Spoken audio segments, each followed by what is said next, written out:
the dismantling of your discernment that is natural and God-given in these type of situations, that when you say something's not right. It was innocent. You call it idiotic, irresponsible.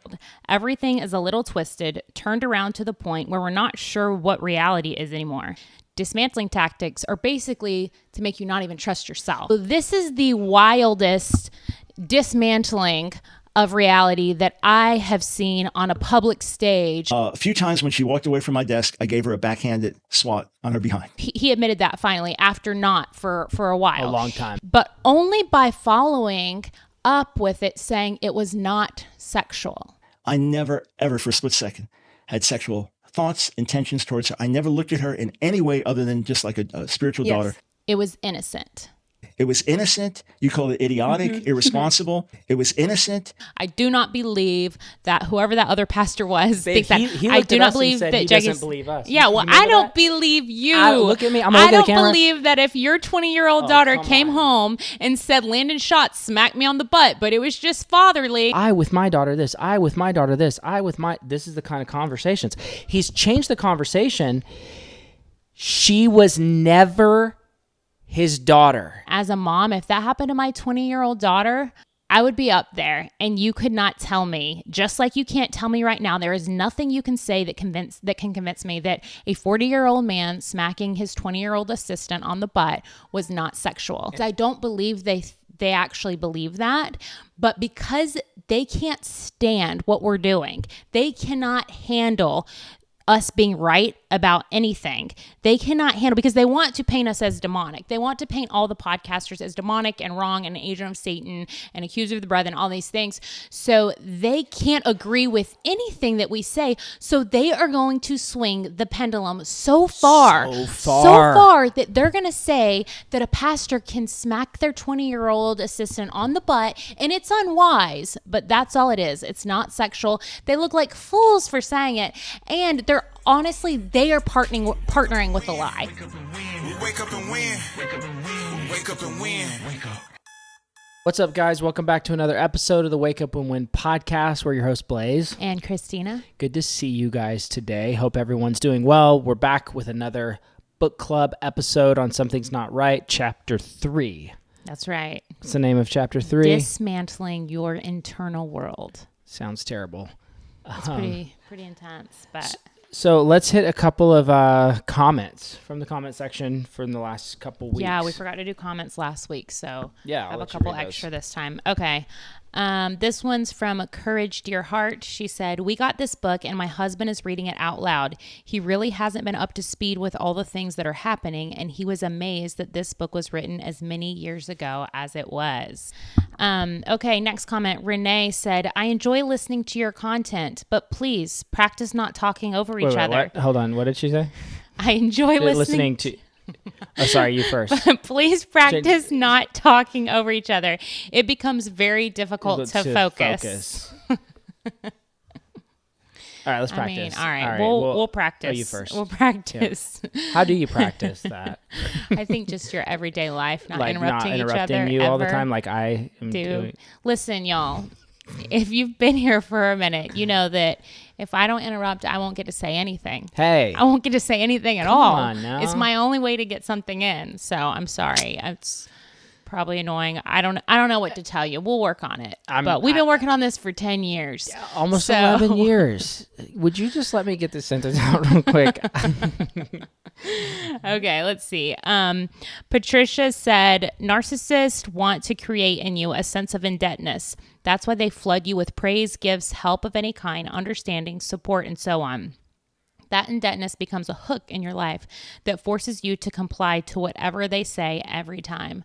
That's right. And you want to see who commented on it? Stephen 𝐂𝐍𝐓 from the Messed Up Church commented on that comment and said, I had some personal email interactions with Michael Brown a few years ago, and I saw this very thing firsthand. Interesting. Drop the emails. Picture it didn't happen. He probably already has, actually. He probably has a whole video about it already. Okay, Chris Nissen says, I don't know if you have in the past, but you should call out the name of the pastor and the church where you are attended, where you know of spiritual abuse that went on there by those in leadership. Oh, girl. We called did. them out. We actually have a 3.5-hour podcast, which I'm starting to feel bad about after Mercy Culture's 3.5-hour podcast that I've been trying to listen to for the past week and still haven't made it through. Yeah. So I think we should first publicly apologize Yes, for a 3.5-hour podcast, because that is just It's hard to hear. cruel It's hard to and listen to. unkind to do to anyone. But it's a good one if you want to go back and listen to it. We have one that's an hour and a half with Micah and Lindsay Ch.3, who were on staff at the Garden Greenville, which used to be called Bridgeway, which is in Greenville, South Carolina. Used to be called Crossroads before that. Lots of splits, lots of stuff. Different names. And now it's called something different, actually. now it's called Catch the Fire, Greenville, because the pastor had to step down after all of this came out, when Micah and Lindsay put their story out, and then when Armando and Shayla put their story out. Not on our channel. They put their story out previously to come on our channel, but we were friends with them at the time. And then they came on our channel and shared their 3.5-hour story, which was a great conversation. It really was. Yeah, go back and listen. But yeah, so that's definitely, and I just want to say on that, we received another email of a guy saying, what do I do if something's going on and I want to expose our church? I'm just not sure what to do. I think it's a step process in the sense that there has to be confrontation, of course, and I do think that the concerns have to be brought to the elders. And if the elders are not listening, and if there's, you're bringing the concern, there's other people with you bringing the concerns, and the elders are just not listening, then I think that can go to a next step. And sometimes that next step is really compiling stories and receipts. I look at what Stuart and Casey Graham did with the Josiah and Jen Johnson situation. They compiled stories and receipts. I mean, lots of stories and receipts. And then you've got Jonathan Wield out of House Church Denver. They put together a huge document, stories with receipts. And I think that's probably the biggest thing to start with. It's not like we're like experts in exposing church. That's not the point here, but there is a process that if elders are not holding pastors and leaders accountable, and you're trying to bring the concerns, and they're legitimate concerns, and they're not holding them accountable, then you have to start compiling the stories in a way that can be helpful for the elders to see. And then you bring that, and it's like, hey, here's the concerns. If you guys aren't going to do anything about this pastor who's currently doing this or who covered up this, then we're going to have to look at going 1 Timothy chapter 5, verse 20, 19 and 20, which is to expose them before all. The next step is to publicly put this out, etc., or whatever. So just a thought for people out there that are going, what do I do in my church? I don't think day one, if somebody does something and they don't admit to it right away, you just go, let's just put it on a podcast, But I really do think that there has to be stories compiled and vetted.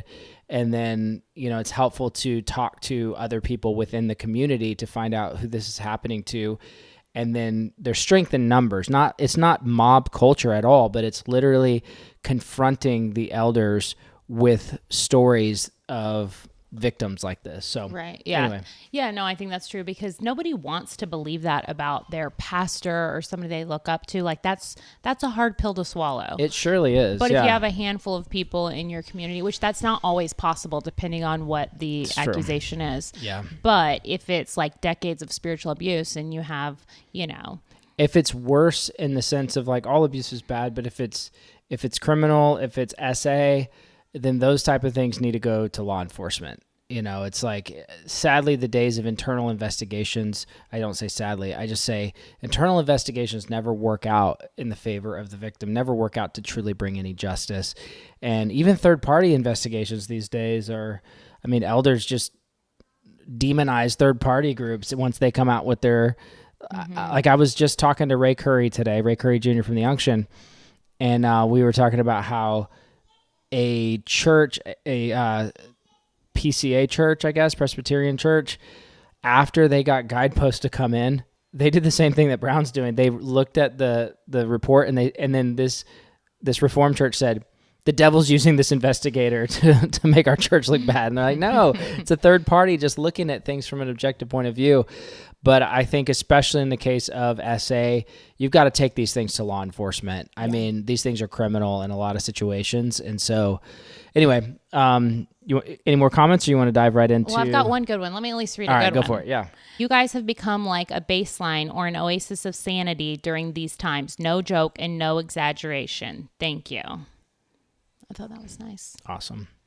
This says, no one ever seems to think about the wife. I was one of those wives. If grooming or cheating is happening in the marriage, say something. The wife deserves to know. Then don't turn on her. Be supportive. Yeah, I always feel for the wives in these. I'm always like, oh my gosh, this is just, yeah. Some people will assume that the wife's like part of it or in on it. Right. Which could be true sometimes, It's but very rare. Doubtful. Yeah. You know, usually the wife is Deceived. yeah, They and her believe- whole world is like turned upside down after this. Yeah. Sorry to that commenter from earlier. I just talked over Christina. She probably just unsubscribed. Hey, look, just welcome to our household. This is how we talk. And we love each other and we finish each other's sentences. Okay, this is Sherry. She said, you guys rock. I love how you present things in such a godly perspective and giving your experiences and truth to us. I'm 70 and I can even keep up with you guys. LOL. 70. I love it. Keeping up with us. We're keeping up with you. It's a good time. Okay, last one. Pretzel Bubba said, been watching since everything broke with 𝐖𝐀𝐍𝐓. So he's part of the OG. The OG. Not the AG, but Not the the AG, the OG. You guys just keep getting better and better. For such a time as this is a verse that we often hear, but with you two, it fits. Keep on doing what you're doing. This is God's work. All right. Hard work. God first. Just thinking, what if I made all these fake YouTube accounts? And I just left She's us like- all these. she's I'm like- Christina, great point today. She's like, that was excellent. This is Pretzel Bubba. Hey, Christina, you're looking great today. Just kidding. right. Yeah, thanks for the comments, guys. And obviously, there's some comments too that, I mean, we had a commenter that said, we won't read. no, they said, hey, this is all laced with gossip. So we get those comments too. But they're still there. You can read them. We didn't delete them. We don't delete them. We don't turn our comments off. The only time we we don't turn comments off. The only time we delete a comment, it's very rare these days at all, honestly. We don't even hardly get to all of them, is if somebody's just rude or rude to somebody else. It's like, I don't have time for that. I think we're more careful whenever we're interviewing a victim of either spiritual abuse or SA, and people are rude to them. Yeah, we're not going to let anybody That's drag the part our where people. we're like, okay, that's not. Yeah. And even sometimes those slide if we don't keep up with it. But Right. But anyways, all right. You ready for this? Chapter 3. Let's do it. All right. Anything you want to say about this chapter to start? To kick us off? No, I don't really have a lot for this chapter. I think you have more, and I think I'll comment on what you have to say, because I mean, it was a good chapter, but It's a shorter one. It's a much Yeah. shorter one. So we probably could have done 2 this week, but we just don't want to overwhelm you guys with too much reading. we don't want it to be too long of us talking over each other. Okay, here's the part. You look pretty today, by the way. Thank you. Okay, he starts with saying, so when I reported abuse, I was referred to as a letter of the law kind of person with a sensitive conscience. I underline that because I feel like that's so relevant right now today. People are throwing around that we're like self-righteous. Anybody who speaks out, if you speak out in, defense Legalist. of these victims, or you're legalist, you're self-righteous. That's a great point. Oh my gosh. You're a Pharisee, all these things. It's like, wait, what? Mercy culture was filled with that kind of comments toward podcasters, like, look at all these self-righteous, self-appointed, like, I mean, don't you realize that the entire Protestant movement is self-appointed? Like, I mean, we all set up new things and then set up these structures, and I get that people are like, well, yeah, I was appointed and I got laid hands on and all this stuff. It's like, yeah, but who are those people? It usually goes back to people that had to leave a system or a structure and go out in a field, the Whitfield and the Wesley brothers and all these different things that Protestants just look up to and love, and Pentecostals look up to and love. It's like they all were eventually kicked out and had to start in a field because they weren't given a place to speak. And most of them were speaking against the current system and the abuses of the current system. So you've got to understand that nobody is out here trying. I mean, I'm not gonna say nobody, but for the most part, it's not like all these people are trying to just be self-appointed authority. Like, anyway, this whole idea of Heather Schott saying they've all just they don't have the true authority. It's like, what authority are you talking about? Appointed by Michael Brown? Because he's like your apostolic elder. So this man who for 25 years, according to Jim Holler, was obfuscating the truth and not telling the full truth. Even Bob Gladstone says that. One of his, literally, I read a thing by Bob Gladstone the other day, and he said, for the entire time that I was one of his main leaders, I never heard the true story of these allegations. He never even told me until all this came out. I'm like, and Heather and Landon Schott think that they're like the special ones where no, you guys are just willing to hold him up and prop him up. Y'all aren't special. He'll discard you too. He'll hide things from you too. Just like anyway, I know I'm going down a different rabbit hole here, No, but that's okay. The sensitive conscious thing and all that, I think is it just got me going on this thought process of like labeling. Totally. You know what I mean? Even the whole, okay, so this is obviously labeling people as self-righteous, but then they'll also take the demonic route too. Just label an entire group of people as demonic or an agent of Satan, so that way you don't listen to them anymore. And avoid social media or avoid these podcasters. Yeah. They're demonic or they're self-appointed or they're self-righteous. So anyway, yeah. No, I think that's good. I do have some mercy culture stuff for us to get into in a minute. But let me read a couple more just of these lines from this. It says, I was told I was confused, harboring a root of bitterness, and disrespecting authority. So this is somebody who is calling out abuse in his own church, actually only to the elders. Like he brought it up to them. Brought it to the leadership. And they're telling him he's bitter. It says, this dismantling of my internal world left me questioning my beliefs, doubting my emotions, and searching for my identity. If charms, which we talked about last week, you guys remember, if charms are designed to create a false sense of trust with the victim, dismantling tactics are designed to destroy the victim's external and internal worlds, keeping them in the web of abuse and the abuser has spun. So basically, charms are designed to give you a false sense of truth for that person, and then dismantling tactics are basically to make you not even trust yourself. You lose trust in yourself because you're questioned. And this is something, and Micah shared this in his testimony on our podcast last year. But I thought it was really powerful because what they did at the Garden Greenville to Micah was they would get him to question his entire call to ministry, which happened a decade prior to him coming to the Garden Greenville. And when he was pastoring a church of like close to 200 people for many years before he moved his church to Garden Greenville, they basically dismantled his whole walk with God to where they had him questioning if he ever even heard from God personally ever in his life, or if he could even, interpret the Bible at all. And like just his entire world was broken down by these private counseling sessions that they actually told him not to even share the details to his own wife about. That's how crazy it is. But I know it sounds crazy, but these things happen in your church likely. And when I say yours, I'm not saying everybody's, but it's likely happening in more churches than we realize because we didn't know it was happening. We had been there for almost 5 years, and we weren't a part of the tight inner circle at this point quite yet, although they were trying to bring us in. We were busy with our business, and I think they knew that and just wanted us to hopefully just go out and make a lot of money so we could be big tithers and all that stuff. But we would have had no idea this was happening, and we were friends with Micah at the time. We had no clue. But they were dismantling his internal world and making him question everything and trying to do the same to Lindsay. She was just a little bit more pushback on it, which they use that to call her Jezebel, which is what they do. But I'm just saying all this to say that it could be happening in your church without you even knowing. Until Micah came to us, who was a trusted friend, and we trusted his story, and then it was backed up by Armando's, then we went, oh, this is really happening. Yeah. So it's just crazy how prevalent this type of stuff is. Definitely in the charismatic world, but I think it happens in a lot of denominations actually that are spiritual authority centric, focused on spiritual authority. And even if that authority is just not prophetic, but it just has lots of Bible knowledge. Well, his interpretation, he's a scholar, he this, he that, and you overly trust that authority versus trusting yourself. So anyway. All right, listen to this next part. This is good.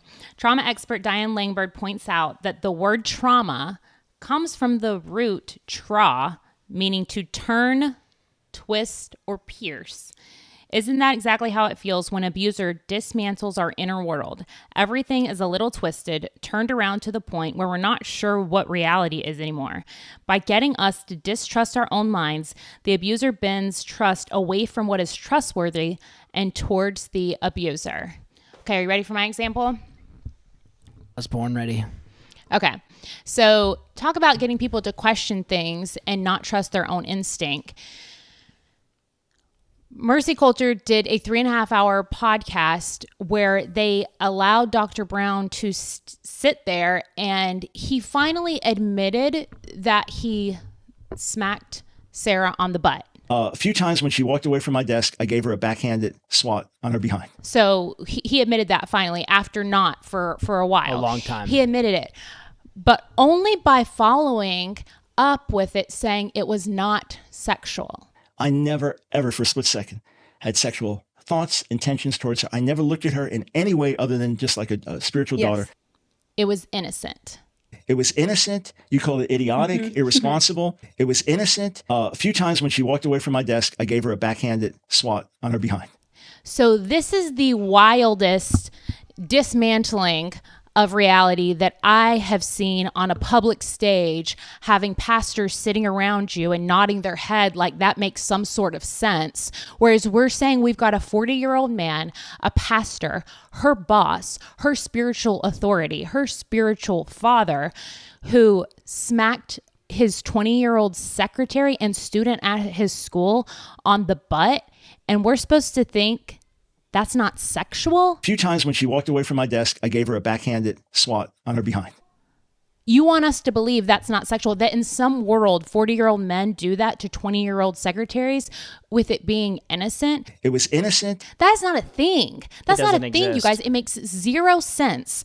And just the fact that he can say that with a straight face, and that you've got pastors at Mercy Culture and an anti-trafficking anti-sex expert trafficking Jocko Boyens sitting there. He said, I can't believe we're talking about this whenever trafficking is, and he went on to talk about the horrid evils of sex trafficking. And I'm like, I get that. I watched Shane Winning's clip on that, and I thought it was great. Grieved sitting here at this moment. Satan loves this. He would love for this conversation to continue for the next 10 years while America is the #1 nation purchasing for sex. Okay, pause. What does that have to do with anything? Does anyone have any idea that like two things can be true at once? And it's deflecting, right? You're saying, well, Michael Brown committed this sex abuse. And then you've got this expert on here. Well, I am just sickened because America is the #1 consumer sex trafficking. And the devil would just love for us to be sitting around right now talking about this. What the heck does human trafficking have to do with Michael Brown touching a girl's butt? Has absolutely nothing to do with it. Two things can be true at the same time. Here's the crazy thing, and maybe I'll find this sermon and clip it in here, but somebody sent us a sermon from the year 2001, and he said, I don't go to the beach because there's women in swimsuits, and I don't want to lust after women in swimsuits. And he said, if you are saying that you can go to the beach around women in bikinis and swimsuits and not be lusting, then it's not because, this is Michael Brown's words, and I'll put this clip in. He says, not because you're so holy, it's because you're so hard-hearted. What's he so fanatical about? That doesn't bother me. Friend, it doesn't bother you because your heart is hard. What's your problem, man? You don't go to the beach with all these bikini people walking around. What's your problem? My problem is I love Jesus. My problem is that stuff is unclean and defiling and brings lustful, suggestive thoughts into your mind. And if it doesn't bring them into your mind, it's not because you're so holy, but because you're so hard. This is what he's saying. So I'm thinking immediately, I'm going the same time frame that according to Sarah, he's allegedly kissing her on the lips and holding hands with her in the car, and he's smacking her on the butt. According to Michael Brown's logic, in Mike's mind, you can slap a girl on the butt and it not be sexual, and it's not your wife. You can smack a grown woman on the butt on a private part. Let's just call it what it is, okay? I don't be touching anybody on, like, I'm not touching. And if you did and you came and told me it's okay, it wasn't sexual, if you're smacking a 20-year-old on the butt telling me it's not sexual, that is not going to fly. It's not going to fly. And I guarantee you it's not actually going to fly with Heather. If Landon goes to their ministry school and starts smacking assistants' butts And all he calling has to them say his is, daughter, listen, it was just nobody is lack gonna of be judgment. saying- It was a lack of judgment. No, that's not going to fly. And we all know that. We're all adults here. We all like... And they addressed us and other podcasters regarding the spiritual son, spiritual daughter thing. We're not like oblivious to the reality in the charismatic culture and spiritual culture that yes, there is this idea of spiritual sonship, spiritual daughters. But you want to talk about biblical, the book of Timothy actually talks about how to do this. And it says to the older women, train the younger women to love their husbands and take care of their children. That's what it actually says. It doesn't say to the older men, make sure that you're spiritually fathering the younger women who have daddy issues. It's the most unbiblical thing. Just go read the Bible, folks. Read the Bible. Don't read your emotions. Don't read your, quote, prophetic words. Oh, I just feel a father's heart for her. No. That's the most dangerous thing that you can do as a man is be spending private time with a woman half your age that's a grown woman. And then I don't care if there's no physical touch involved at all. It's foolish. It's absolutely foolish. And I got to just bring a biblical correction on this. Paul to Timothy does not give any instruction to Timothy to tell older men to mentor younger women so that they can get through their daddy issues. It's an absolute, it's a sham. It's unbiblical. It makes no sense. And it's frankly just wrong. So I get that we have this idea in the church. But to pretend, like for you guys to listen to Mike Brown sit there and talk about, well, it lacked judgment, and I just kind of backhanded this, the infamous, I can't believe I have to say this to the whole world. I can believe it. It's because you never admitted it. And when you hide your sin and you're a leader in the body of Christ, then you're going to be exposed for your sin. And sadly, Heather and whoever this other pastor was that was sitting in while Landon was gone, and Jocko, the fact that you guys still did not look Brown in the face and say, but Mike, she's not your daughter. She was a grown woman with grown woman parts, and you slapped her on a private part that's only meant for her husband to be touching at that stage of life. That's sin, Mike. But you guys wouldn't do that because you feign this idea of you call us self-righteous for being podcasters trying to just hold to some biblical standards, but you won't even call for biblical righteousness. And it is truly Mike Brown's trying to dismantle the idea that grown men should not be touching grown women on the private parts. And pretending like he was holy, remained holy in doing so is very concerning. And it's more concerning, honestly, like what you said, is that the three of them were just nodding and going, yeah, it's just like... It was really wild to watch, honestly. Like, I get people are saying, he's admitted to what he's done, and what more do you want from him? What more do you want? He's already admitted it. But did you hear how he admitted it? By saying it was innocent and it wasn't sexual. That's a lie. He's also changed the conversation. If you notice, like when we first was doing this in the comment section, people be like, well, I with my daughter this, I with my daughter this, this is the kind of conversations. He's changed the conversation. She was never his daughter. And he did a great job of turning the whole conversation in the body of Christ to thinking as though she was his daughter and what's appropriate with a grown daughter.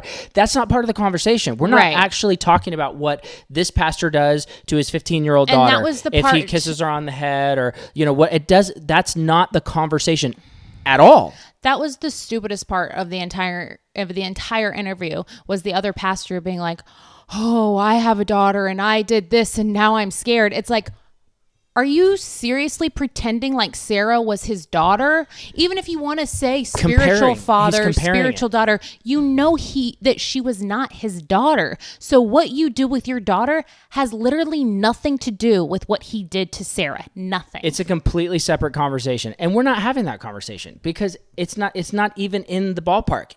And to pretend like it is actually to give Brown credibility and it's to help him succeed in moving the goalpost. We're not talking about dads with their daughters and physical interaction. We're not talking about that. We're talking about pastors with someone else's daughter. Okay? That's what we're talking about. Pastors with someone else's daughter. All right? And never, ever is it appropriate, ever, to do what he did, and never, ever can you utilize that type of language to say a sexual act is not sexual. And I know we're going to get the comments. There's going to be guys that are 50 and 60 that say, oh, Blaise, he just twatted her on the butt. It's not sexual. Multiple times. He even admits in the Mercy Culture interview, he says, well, the first time I did it, I realized, oh, that wasn't wise. But then he goes on and he says he did it a few times. Mm-hmm. Sarah said he did it as often as he could.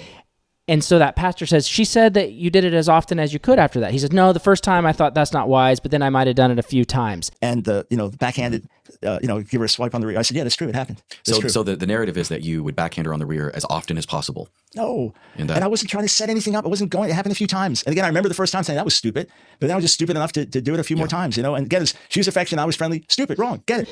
We're pretending like Michael Brown counted a few. To Sarah, this was her life. Mm-hmm. To Mike, he's also on the same time. So to Mike, he's not counting how many times he swatted her on the butt. Mm-hmm. This guy, master manipulator. Mm-hmm. Master manipulator.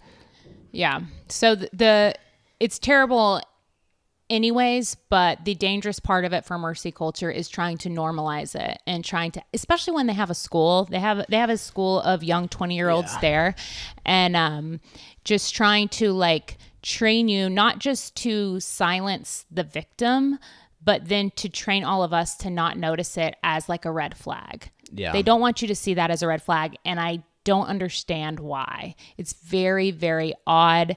And especially as a mom, like I see everything as a mom, but I get that they see everything as a pastor.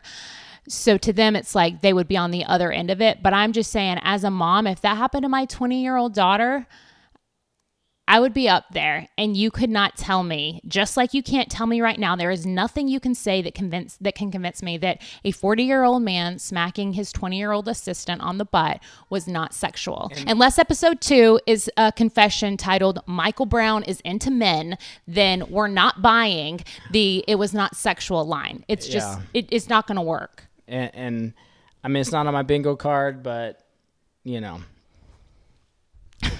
I'm not saying I think he is. I'm saying it's just so absurd. It's so absurd to pretend a lot is absurd these days. That it wasn't sexual and that it was just unwise. They're like defining this as unwise. That's it. They're redefining sexual harassment is what it is. They're redefining it as unwise. And I'm sorry if you don't want to use that term, sexual harassment. Well, they don't want to use sexual harassment. They don't want to use sexual assault. I mean, in the comment section, somebody was so mad on Twitter. Not so mad, but just like Blaise said it was sexual assault. I'm like, in some cases, it could be categorized that way, and people could get charges for sexual assault charges for slapping a woman on the butt. Right. It's possible that can be categorized that way. Mm-hmm. This episode is brought to you by Wake Up and Win Life Insurance. If you're looking for a life insurance quote, I've got 25 different life insurance carriers, all A-rated carriers. People have asked me like, so you have your own agency? Well, I'm an independent broker. I used to run an agency with other agents, but now I'm just an independent broker. And I just help people with any life insurance companies out there that they can qualify for. And we helped somebody the other day that was getting hung up in certain life insurance companies, couldn't get approved, and then boom, got them approved immediately. So I've got all kinds of options, whether it's term life, whole life, index universal life, infinite banking concepts, even annuities if you're just trying to protect a lump sum of your 401k that's just sitting there after you've already retired. I can help you do rollovers and things like that. So if you're looking for a consultation, book below, and I'm happy to have that convo with you.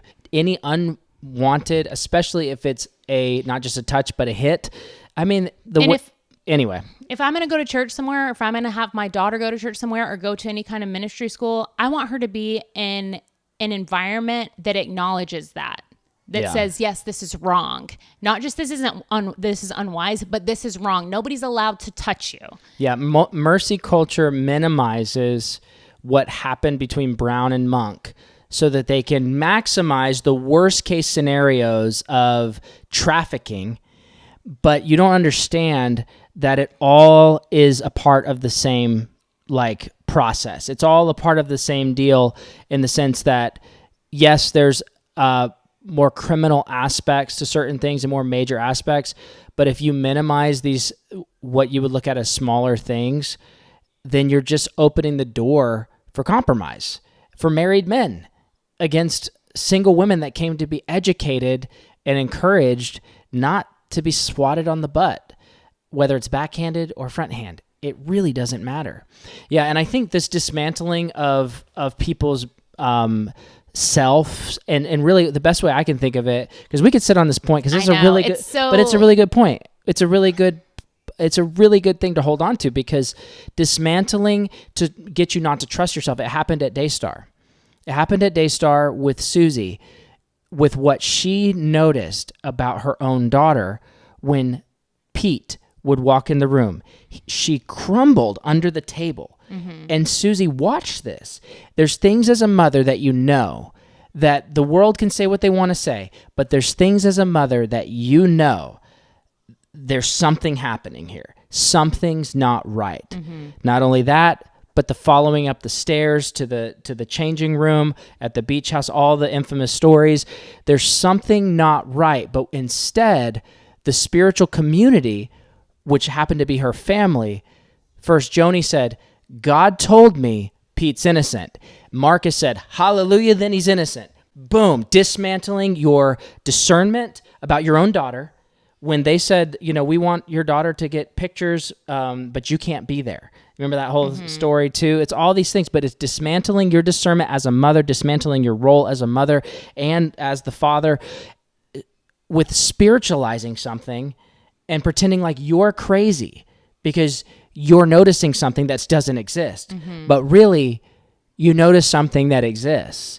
And just do not abandon your discernment to somebody else. Do not, Joel actually said this in our interview when I was interviewing. He said, when I was younger, I would outsource my discernment and my judgment to others that I thought were more mature than me. Guys, do not let anybody look down on you because you are young, says Paul to Timothy. Do not let anybody, rather in your speech, in your purity, and your life, be an example to the saints. So there's nothing wrong with being young, whether it's 20, whether it's 30, whether it's 40. People call us young. It doesn't. I don't care what people call us.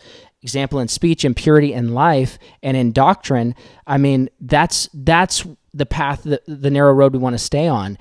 But you don't let somebody tell you, no, you're wrong in your discernment and that, especially if it has to do with your agency, your body, your kid's body. And that's the thing. I'm using this example because we all saw it and we can all look at it and be like, whoa, they're totally doing this. But normally, in a normal life circumstance, it would be just, for example, it happened to Sarah first, like Sarah would be the one being like, this made me feel uncomfortable, which I think she did have that conversation with him. And for him to come back and be like, oh, that was innocent. That wasn't sexual. And then she has to take that in and be like, okay, but it's just her. So they're dismantling her reality. But this time with mercy culture, they're not just doing it to Sarah. They're trying to do it to all of us. Yeah. I want to sit on that for a second too, because what they did is they even said that John 𝐂𝐓 called Sarah, who I guess he was a part of fire school back then, and he was trying to do some investigation on behalf of Mike Brown and fire school to figure out, this is years later, if Sarah felt, if there was an affair, basically, is what they were trying to call it. Did Mike Brown have an inappropriate relationship with Sarah? And Sarah laughed it off. Everything John 𝐂𝐓 said, Sarah laughed it off. And this was one of Mike Brown's personal wins during the Mercy Culture interview. Oh yeah, Sarah, look at all these emails that she wrote. I had people reaching out to me saying, but what about the emails? What about the notes she was still writing? Yes, that is normal. If you read Deborah's story and Tammy Wood's story with Mike Bickle, it's normal for somebody that is, their agency is broken down by a spiritual leader and they think things had changed, especially with Sarah, because there was never any, Mike Brown never had, actual sexual relations with her. So it led her to believe that everything that happened was all of a pure-hearted manner. So that's why she laughed it off when she got the call from John 𝐂𝐓. Said, no, of course not. But she hadn't even told anybody that he had kissed her on the lips and slapped her butt yet. Nobody knew that. So laughing it off, when probably underneath she was going, but there were some things that made me feel uncomfortable. And it took Chris Bennett really digging in 2020 for her to say, actually, yeah, more happened. Yeah. I want to say too, I feel like we could do a whole episode responding to that, and I want to stay on topic with the book. But honestly, we could do a second episode on this chapter, because this is a really, really okay. Like we need to stick on this for a bit. Something that they did at the beginning too that I thought was very dishonest was they come after podcasters and talk about you're lying and slandering and all these things and how terrible you are, and then they say you've been accused of these terrible, terrible things, Dr. Mike Brown, and then they go on and he tells the most outlandish accusations that he's gotten. Comment section. Well, before that, he says that people called him saying he had 3 affairs. Mike, is it true? Dr. Brown, is it true that you committed adultery with 3 women? I said, what? That I had sex with 3 women? Yeah, no, of course not. I said, well, this is everything that happened 23 years ago. And they're like, oh, okay. Then I get another call. Is it true you committed adultery with 2 women and assaulted another? We hear that more are coming forward. I hear you assaulted a young woman, but I believe I believe in you. Is it true? I'm confused. I hear you're blackmailing people. I mean, crazy stuff. The stuff that they were pulling out is stuff that I've literally never even heard of. I never heard anybody say that he had 3 full-on like affairs, and he clarified like having sex, 3 affairs. Nobody said that. So it's easy for them to all be like, oh, this is crazy. These are rumors. This is gossip. That never happened. And so that's how they start, is by making all the accusations seem ridiculous. It's like, no, we never said that. We said you smacked Sarah on the butt, you kissed her, you went to Walmart with her at midnight, and you had a really inappropriate relationship with her as her boss, mentor, and pastor, and spiritual father. And all of that is true. And you admitted to most of it in the interview, without admitting that the butt smack was sexual. And then we said that you had a sexual phone relationship with Kim, and that you admitted to also. So nothing that we had said was false. I don't think there was any podcasters that were actually saying that. Nobody was saying that. But they set it up like we were. Then they pull these comments that he must have gotten from like anonymous Twitter accounts of people calling him like a PED. Yeah.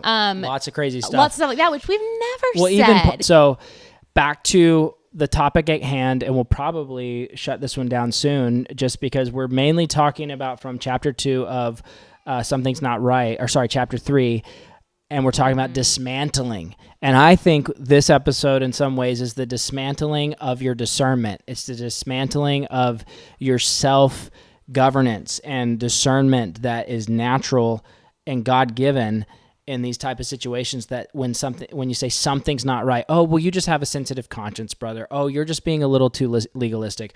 Oh, you podcasters out there, you're just being a little too self-righteous. Who gave you the jurisdiction to speak out about these matters?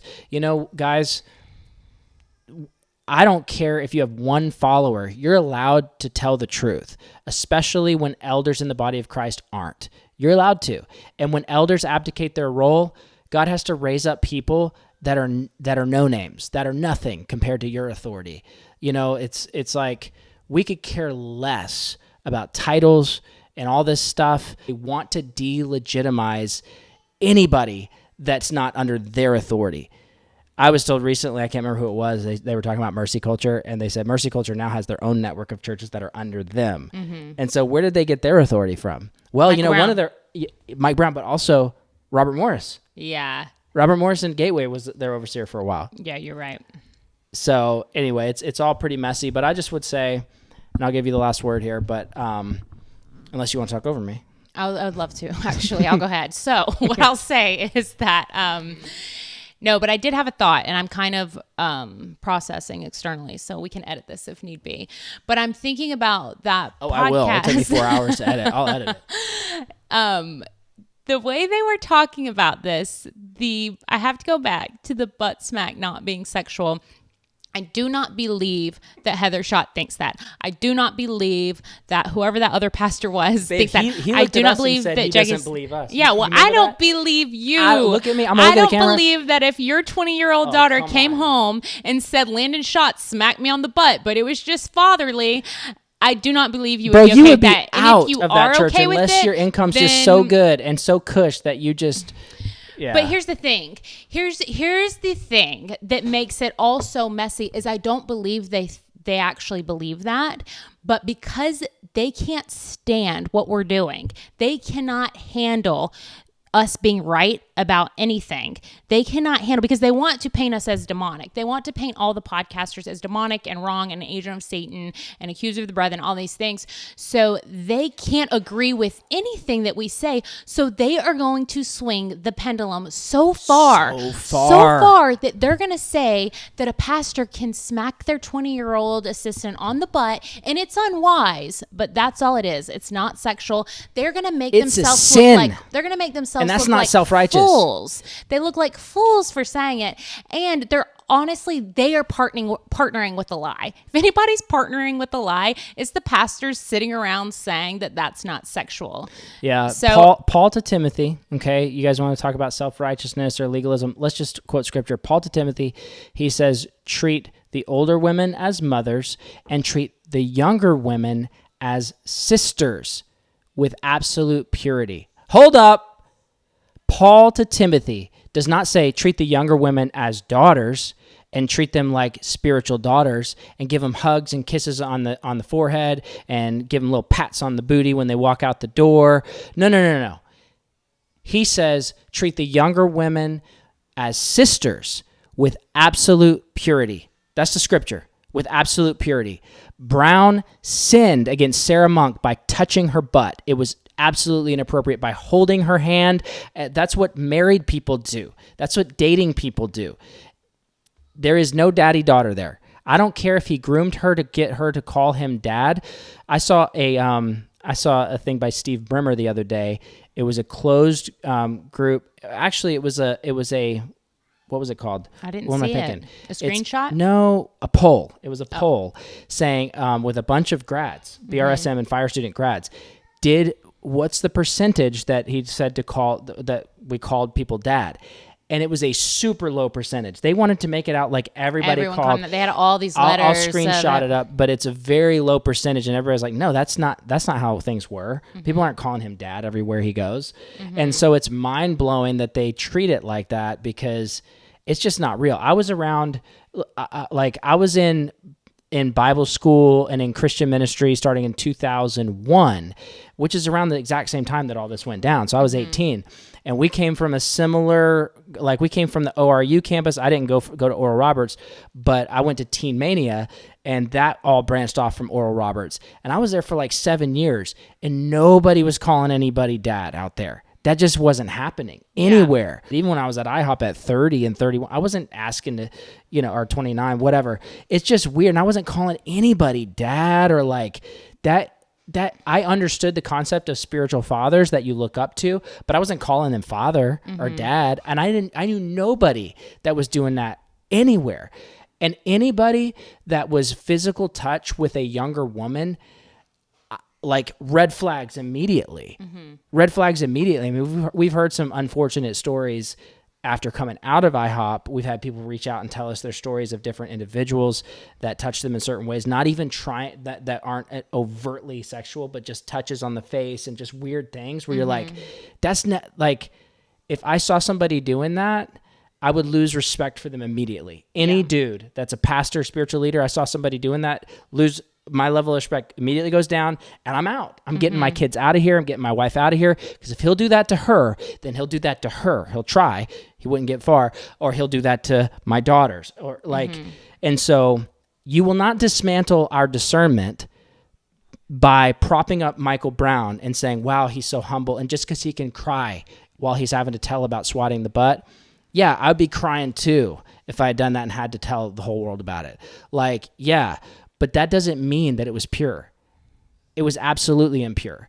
And if you can say that he treated Sarah Monk with absolute purity, and if he didn't, he treated her with sinful intentions, and it was evil. So, anyway, anything else you want to say on that? I think that's all. That Bible verse, though, that'll get you. Which one? Treat the younger women yeah. as sisters, not as Yeah, daughters. that's the thing too. Like all these arguments they pulled out about like, oh, well, I did this with my daughter, or oh, spiritual daughters and like is a normal thing. It's a normal thing for, I had mentors, too. And you know who they were? Women who were married and who had kids and who had healthy families. Like I didn't have a 40-year-old man mentoring me. That's not a thing. That it shouldn't be. And if it is, then like run. I just got to pull up this verse real quick. It's 1 Timothy 5:1-2. It says, do not rebuke an older man harshly, but exhort him as if he were your own father. So exhort him. Okay. Then treat younger men as brothers. Treat younger men as brothers. Not even treat younger men as sons. It's very interesting. That is a very interesting thing. He's saying treat the older men as fathers. But then when he's talking to the older men, in a sense, or how to treat younger men, he's saying treat younger men as brothers, not as spiritual sons. And then he says the older women as mothers and younger women as sisters with absolute purity. Never does he tell an older man to treat a younger man as a son or a younger woman as a son. He tells them to treat them as brothers and sisters. It is very an interesting point from Paul to Timothy, I just think. Okay, guys, that said, we'll be back with more later.